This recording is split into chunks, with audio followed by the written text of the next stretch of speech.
Tokyo, December 1941. Admiral Osami Nagano stood over a stack of reports from Pearl Harbor, a rare smile on his face. 8 American battleships crippled or sunk. Nearly 200 aircraft destroyed. 2,400 Americans dead. The Pacific Fleet shattered. To Japan, the victory seemed absolute. But what Nagano didn't know, what no one in the Imperial Navy could have imagined, was that America's real weapon was just waking up. Across the ocean, old ships lay sleeping. Silent hulks from the First World War, forgotten, corroded, resting in the still waters of the James River Reserve Fleet. They were considered relics, too old to fight, too costly to maintain, until the morning after Pearl Harbor, when Washington gave a single electrifying order: return every possible vessel to service, immediately. The forgotten fleet stirred. Engine rooms that hadn't roared in decades filled with life. Bird nests were cleared, flooded hulls pumped dry, and by sheer willpower, the ships began to move again. The USS Bridgeport, a German liner seized back in 1917, was among the first to awaken, black smoke billowing from stacks that hadn't burned in years. Within weeks, dozens more followed.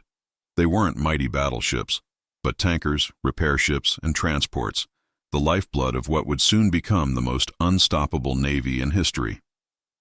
In Tokyo, Japanese intelligence studied America carefully. Their analysts concluded the U.S. could build perhaps 500,000 tons of new ships each year, maybe 2 million in total if every factory worked at full throttle.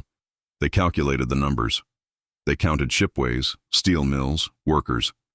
They saw labor disputes, segregation, laziness.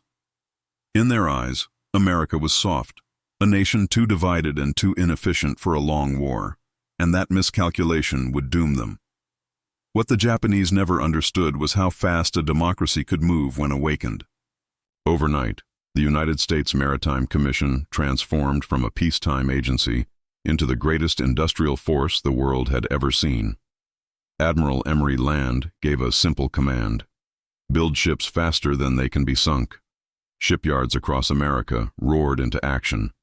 Steel, labor, and machinery flowed in a perfectly synchronized rhythm.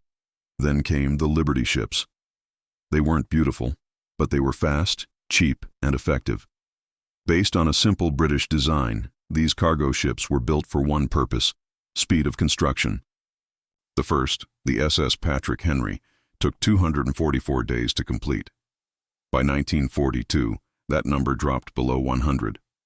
By late 1942, some shipyards finished a ship in under 50 days.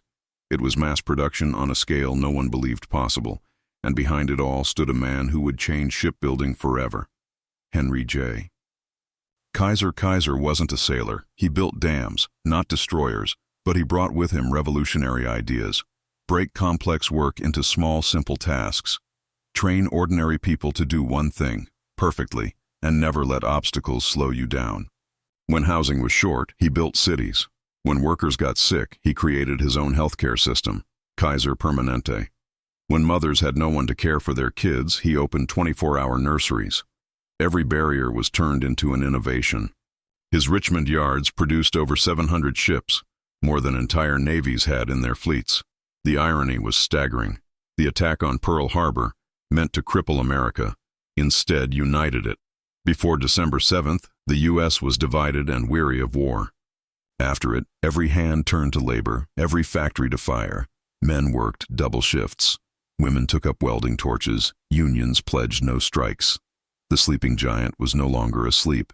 It was building ships faster than Japan could count them. Japanese submariners were the first to see the change. In 1942, they prowled the Pacific freely, but by 1943, the seas had transformed. Convoys grew larger, escorts multiplied, radar and sonar swept the waves. Every attack became a suicide mission. One commander would later write bitterly, "The Americans have built a destroyer for every ton of rice in Japan. The hunters had become the hunted." Kaiser's yards became marvels of modern engineering. Ships weren't built piece by piece anymore. They were assembled. Bow, stern, deck, all constructed separately, then fused together in record time. Cranes lifted 100-ton sections like toys. Men and women, Many with less than a year's experience worked with precision that rivaled master craftsmen.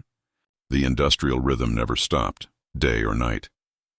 By 1944, Japan's fate was sealed. At the Battle of the Philippine Sea, the Imperial Navy lost over 400 aircraft. While America lost fewer than $30, Admiral Toyota later admitted, "After the Marianas, we knew the war was lost." America had built a navy Japan could no longer fight. Supplied by a merchant fleet, Japan could no longer sink. Even as the Liberty ships poured from shipyards, America improved again. The Victory ships were faster, stronger, more efficient. Their 17-knot speed let them outrun submarines, their reinforced hulls resisted cracks, and production barely slowed during the transition. Quantity had met quality, and won. America's transformation wasn't just industrial, it was social. Women entered the workforce in record numbers. Minorities gained new opportunities. Entire cities like Vanport rose overnight to house workers. Kaiser's healthcare system and childcare centers weren't charity, they were strategy. Healthy workers built faster ships. Mothers could work any shift.